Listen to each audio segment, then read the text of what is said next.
Hey everybody, Scott Perlmuter here, wage and hour lawyer from Tittle Perlmuter, here to talk to you today about minimum wage and overtime laws and how they apply to commission employees. When I say commission employees, I'm really talking about sales employees who are compensated either entirely or partially by commissions. I am not talking about tipped employees like waiters and waitresses. That's for another video, so you get to see my smiling face again for that. So, generally speaking, commission employees are entitled to minimum wage for all hours that they work during each pay period.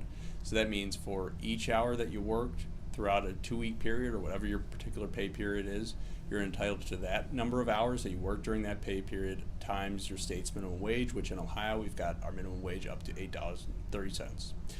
There are some exceptions to that rule, but they are too rare and too complex to discuss in a short video here. So if you got questions about that, just give me a call.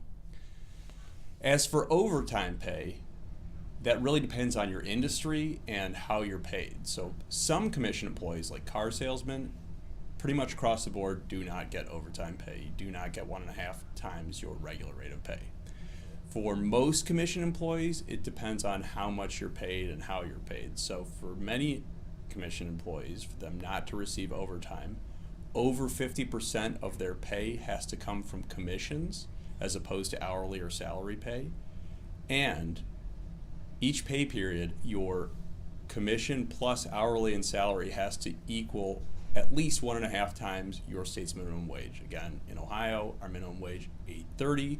So each pay period, your pay would have to be at least $12.45 times the number of hours you worked.